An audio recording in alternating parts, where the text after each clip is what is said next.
Welcome back to this year's installment of Leadership Live, where I host candid discussions with industry leaders on the intersection of business and technology. I'm Christine Middleton from Zoho for Enterprise, and joining me today is Wendy Turner-Williams, the founder and CEO of TheAssociation and Culstrata-ai.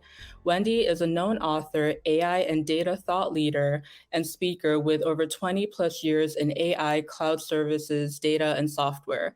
Let's welcome her now. Good morning. Hi, Wendy.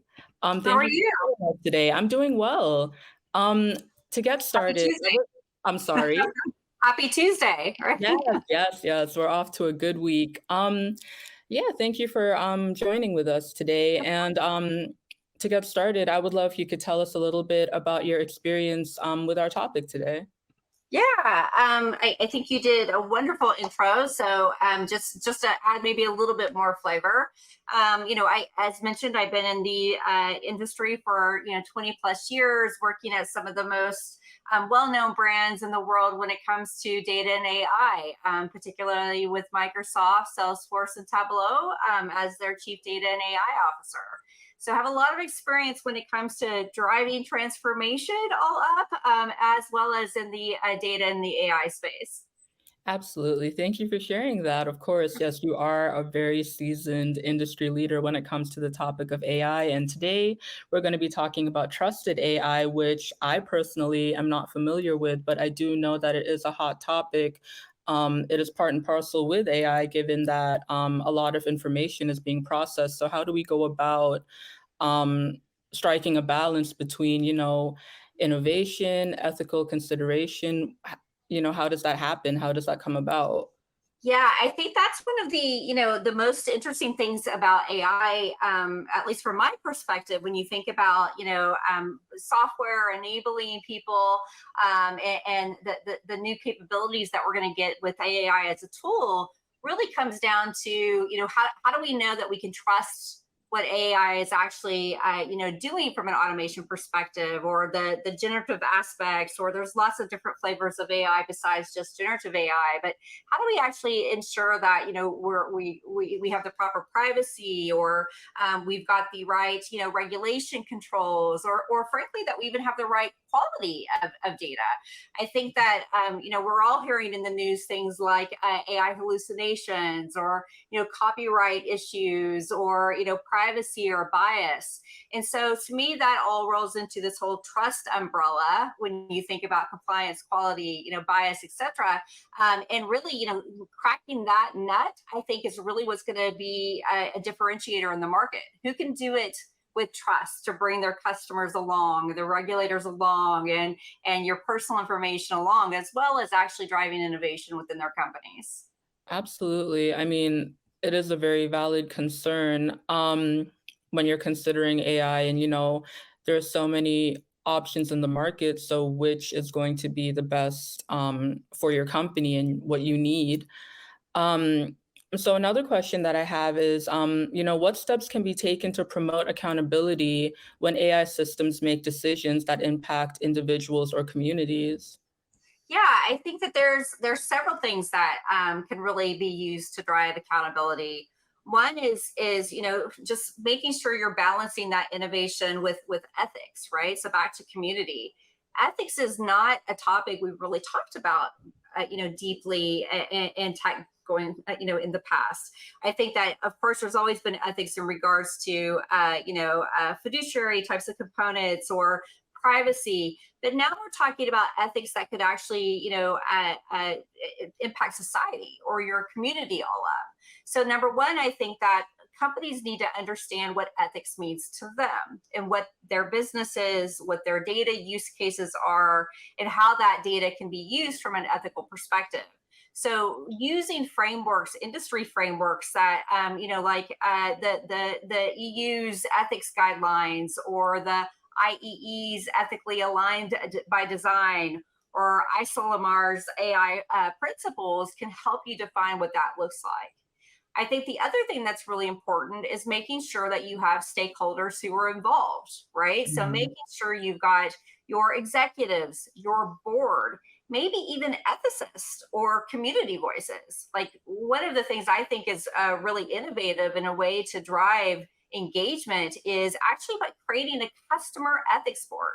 A lot of Mhm. companies have customer advisory boards, but why not have a customer ethics board that's actually helping to be a part of the process? Um, Doing things like focusing on business fluency and data literacy, to make sure that you understand how data is actually being used in, to drive your business. But not just that, what data is needed to successfully enable those strategies, as well as different aspects of your business all up.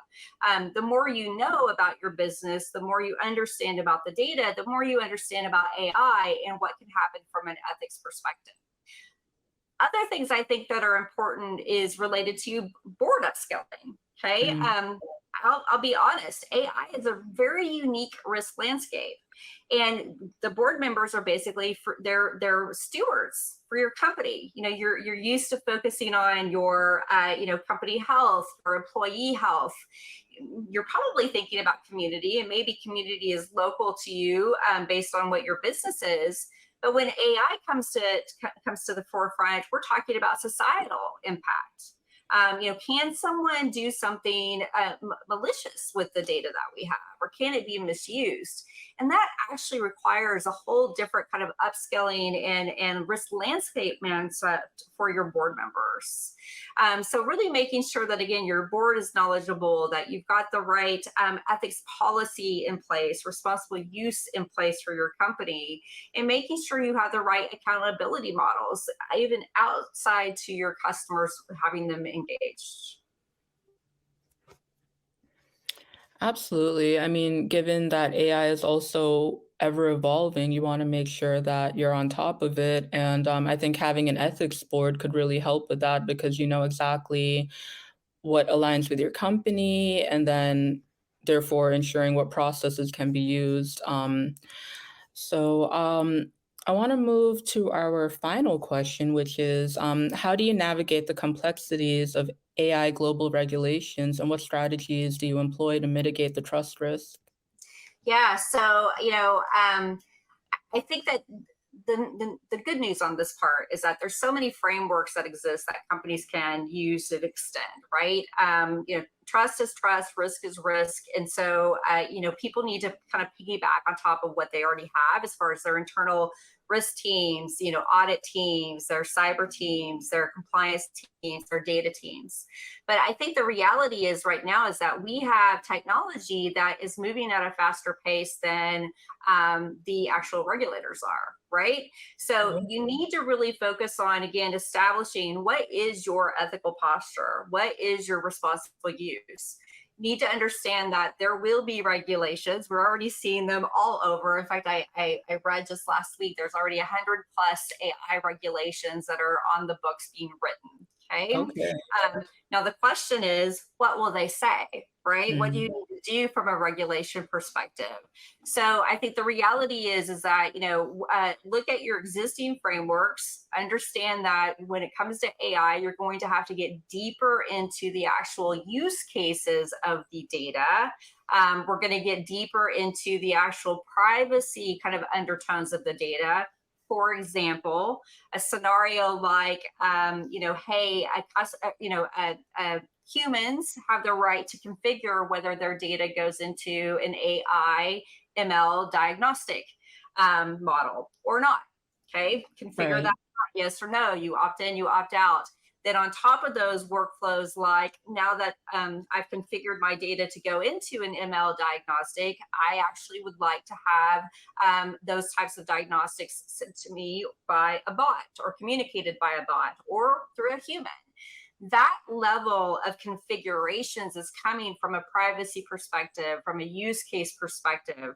So the best news is to get ready, double down on data, data down. You need to have the right data foundations. You need to understand lineage. You need to understand your policies. You need to understand your data use cases, and you need to be able to track those between your person ran data processes as well as your AI ran processes. And you need to tag those appropriately.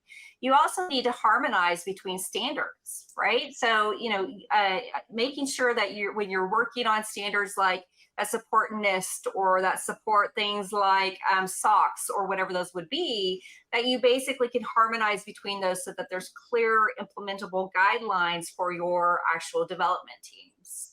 And then you need to really focus on trust, right? Be transparent. Make sure that you have that ethics policies. Make sure you have the right accountability models, whether it's external or internal. Make sure you have one, almost like an AI task force internally with one clearly accountable executive.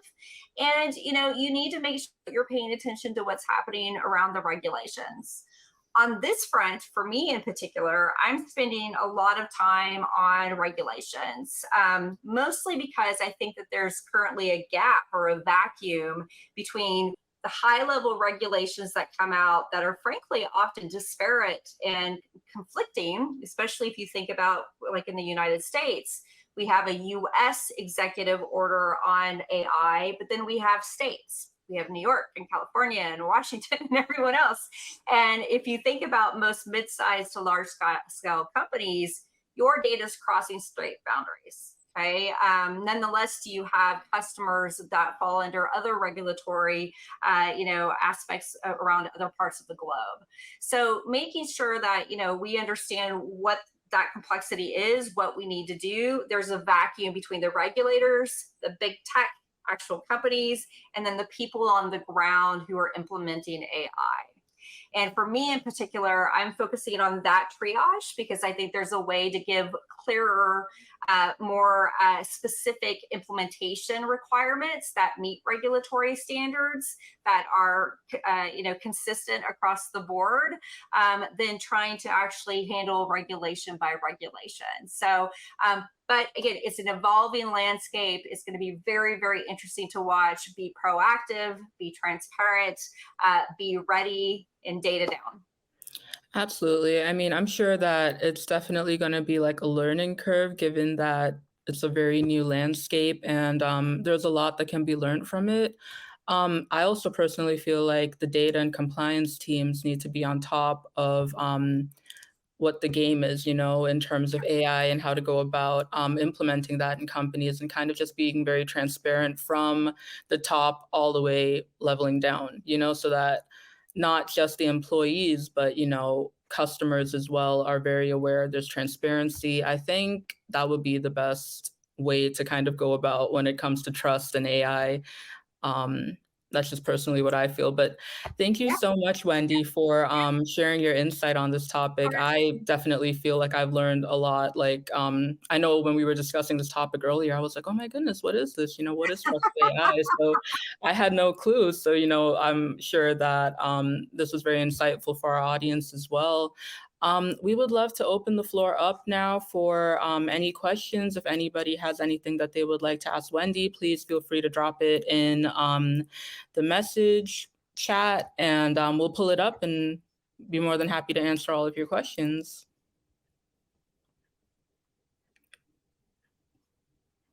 Give it a few minutes to type in.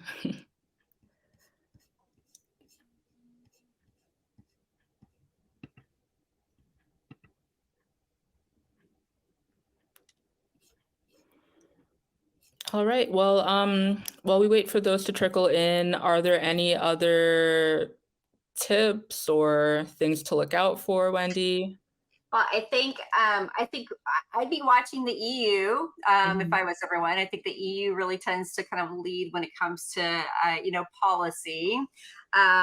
I think that I think this is a very different world. I think we're kind of on encroaching on the end where consumers or humans have a lot more control over their data Mhm. and opting in at all types of use case scenarios, which isn't really quite what GDPR did in the past.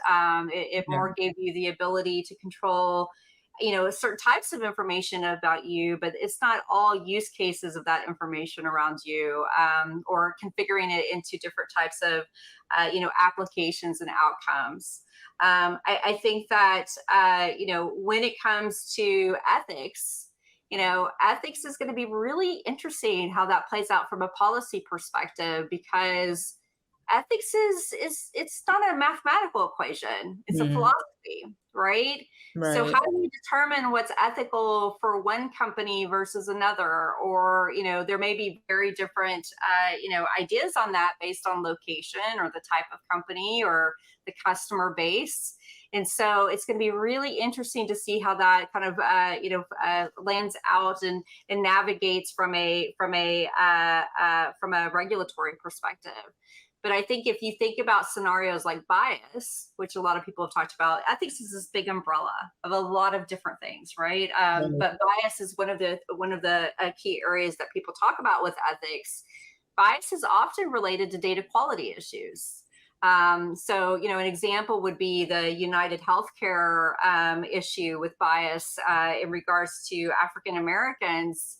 And really, what that came down to is they just didn't have, representation in their models. Hmm. So you've got to start looking at quality in a different way, not just related to what's there and is it accurate. It may be there and inaccurate, but you may not have enough representation in your models in order to actually, Right. when you're looking at certain types of dimensions.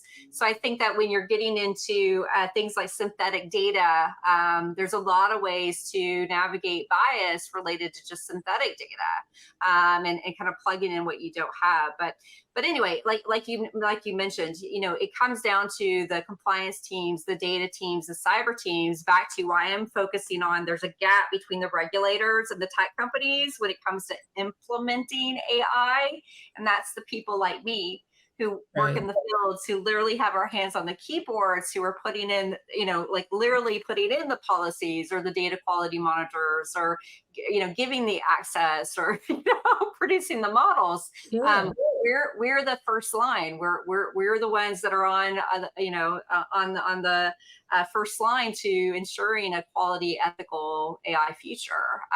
So I think there's a lot we can learn from each other, and I think there's a lot of gaps between the regulator outputs and the policies and the actual tech companies that we need to close. That's right. It's not gonna be a one size fits all. It varies from company to company, whatever your demographic is. So, there is a lot to consider, absolutely. Thank you once again for joining us. Thank you, Wendy, Of and, course. we will be here again next month. Yep. All Thank right. you for having me. Thank you, guys. Absolutely. All right then.